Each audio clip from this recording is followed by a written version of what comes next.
जय श्री कृष्ण। मैं एडवोकेट सुरेश पालीवाल। आज हम बात करेंगे भारतीय दंड संहिता में मुख्यतः कौन कौन सी धाराएं हैं। ये वीडियो एजुकेशन पर्पज से बनाया गया है। कुछ भी करने से पहले अपने वकील साहब से सलाह जरूर लें।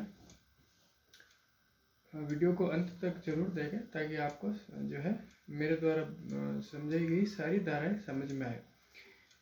मुझे जो इतना समय प्रैक्टिस को हुआ है उस प्रैक्टिस में के दरमियान मुझे जो धाराएं इम्पोर्टेंट लगी, जो धाराएं ज़्यादा काम आती है और ज़्यादा जो है चलन में होती है, उन धाराओं की मैंने कुछ लिस्ट बनी है जिसका जो है जिस पर बात हम इस वीडियो में करेंगे।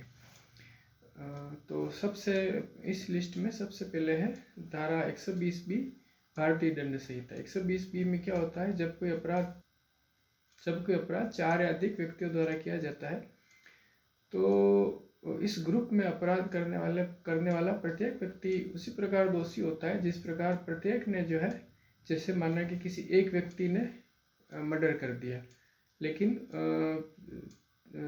4 जने उसमें सहयोग करने में हो रहे हैं। जैसे एक कोई ध्यान रख रहा है, एक कोई बंदूक लेके खड़ा है, एक कोई पकड़ के रखा है किसी को, ऐसे करके 4 व्यक्तियों ने एक आदमी का मर्डर करने के लिए सहयोग किया है। तो उन 5 को वही सजा मिलेगी जो एक को मिलेगी, मतलब 5 को जो है उस मर्डर करने का दोषी माना जाता है। इसे कहते हैं धारा 120B। धारा 209, यदि न्यायालय में झूठा मुकदमा दायर कर दिया जाता है और इस प्रकार प्रूव हो जाता है कि झूठा मुकदमा जो है झूठे तथ्यों के आधार पर झूठा मुकदमा दायर कर दिया गया है, तो धारा 209 में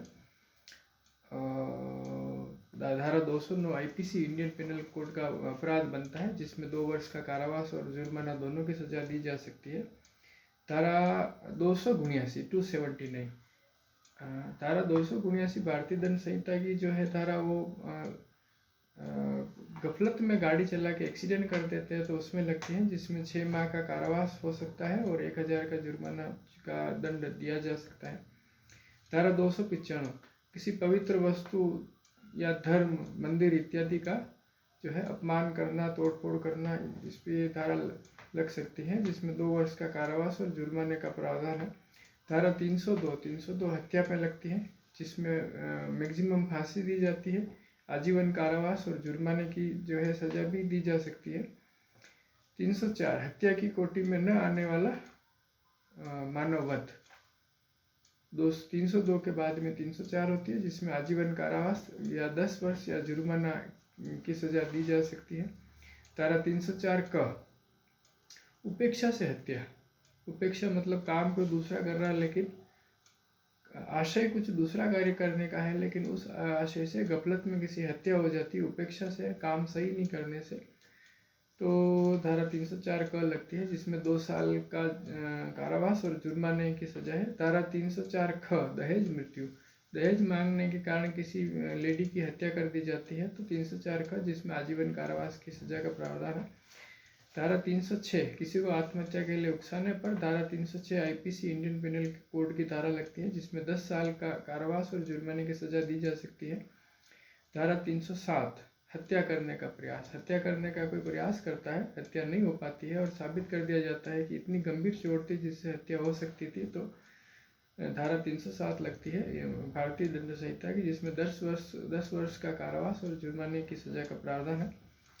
धारा 308 मानव वध का प्रयास, जिसमें 3 वर्ष का जुर्माना और 3 वर्ष की सजा और जुर्माना दोनों का प्रावधान है। धारा 309 आत्महत्या का प्रयत्न। यदि कोई आत्महत्या का प्रयत्न करेगा तो धारा 309 लगेगी जिसमें 1 साल का जुर्माना, 1 साल की सजा और जुर्माना दोनों का प्रावधान है। धारा 323 छोटी मोटी यदि मारपीट होती है जिसमें ज़्यादा चोटें नहीं आती है तो धारा 323 IPC इंडियन पेनल कोड की धारा लगाई जाती है जिसमें 1 साल की सजा और 1000 रुपये का जुर्माने का प्रावधान है। धारा 324 किसी हथियार, कुंद हथियार या किसी हथियार से यदि मारपीट की जाती है तो धारा 324 लगाई जाती है जनरली, जिसमें 3 साल का कारावास और जुर्माना भी लगाया जा सकता है। धारा 325 धारा 325 की परिभाषा तो दूसरी कुछ अलग है, लेकिन जनरली यदि हड्डी टूट जाती है, कोई घातक यदि चोट आ जाती है, गंभीर चोट, तो धारा 325 लगाई जाती है, जिसमें 7 वर्ष का कारावास और जुर्माना दोनों का प्रावधान है। धारा 332 आईपीसी, किसी सरकारी कर्मचारी को डराया धमका कर यदि लाभ प्राप्त किया जाता है तो ये धारा लगती है, जिसमें 3 साल का जो है कारावास और जुर्माना दोनों का प्रावधान है। धारा 341, किसी जाते हुए का सदोष अवरोध, मतलब रास्ता रोकना, सदोष अवरोध कारित करना। किसी जाते हुए व्यक्ति को जबरदस्ती रोका जाता है तो धारा 341 आईपीसी लगती है, जिसमें 1 मास का कारावास और 500 रुपये जुर्माना का प्रावधान है अधिकतम। धारा 354, स्त्री की लज्जा भंग करना, स्त्री के साथ छेड़छाड़ करने पर धारा 354 लगती है, जिसमें 2 साल का जो है कारावास और जुर्माने का प्रावधान है। धारा 363 व्यपहरण, किसी लड़की का अपहरण व्यपहरण कर देना या किसी व्यक्ति का अपहरण व्यपहरण कर देना, तो धारा 363 लगती है, जिसमें 7 साल का कारावास और जुर्माने का प्रावधान है अधिकतम। धारा 366, किसी लेडी का, किसी औरत का विवाह के लिए व्यपहरण करने पर धारा 366 आईपीसी लगती है, जिसमें 10 साल का कारावास का प्रावधान है अधिकतम और जुर्माने भी लगाया जा सकता है। धारा 376 बलात्कार रेप के लिए धारा लगती है, जिसमें आजीवन कारावास और जुर्माने का प्रावधान है। धारा 379 आईपीसी चोरी के लिए धारा लगती है, चोरी करने पर धारा 379 भारतीय दंड संहिता लगाई जाती है, जिसमें 3 साल का कारावास और जुर्माने का प्रावधान है अधिकतम।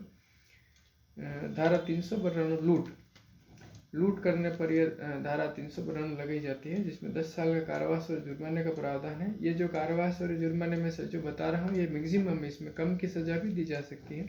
धारा 395 डकैती, यदि कोई डकैती करता है तो धारा 395 आईपीसी की धारा लगती है, जिसमें आजीवन कारावास और जुर्माना दोनों का प्रावधान है।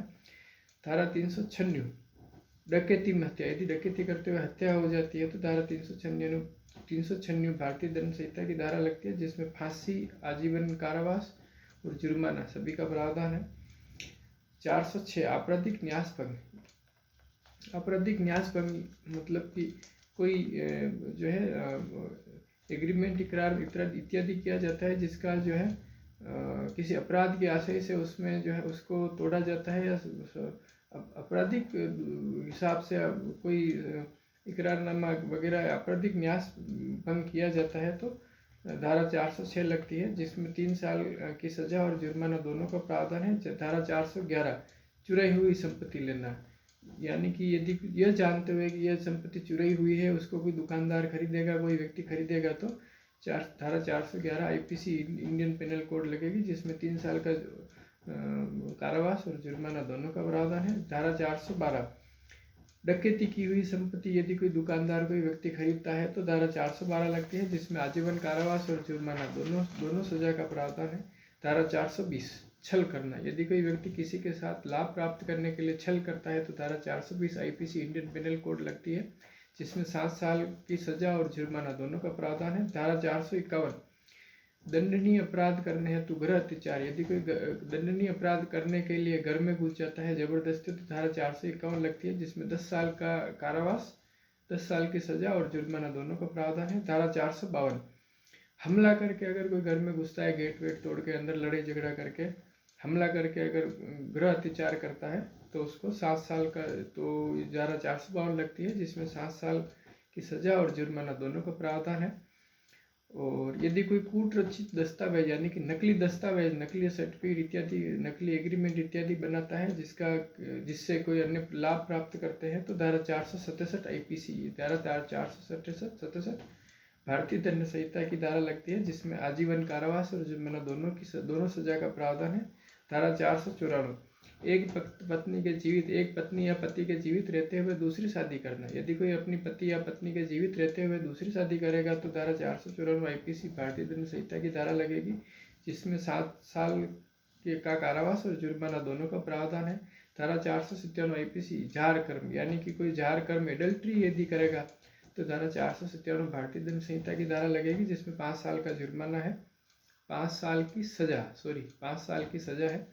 धारा 498 क विवाहित स्त्री के प्रति क्रूरता, ये अधिकतर दहेज के मुकदमों में धारा 458 लगाई जाती है। कोई व्यक्ति अपनी पत्नी से, विवाहित स्त्री से दहेज मांगता है, उसके प्रति क्रूरता कारित करता है तो धारा 458 को लगाई जाती है, जिसमें 3 साल का कारावास और जुर्माना दोनों का प्रावधान है।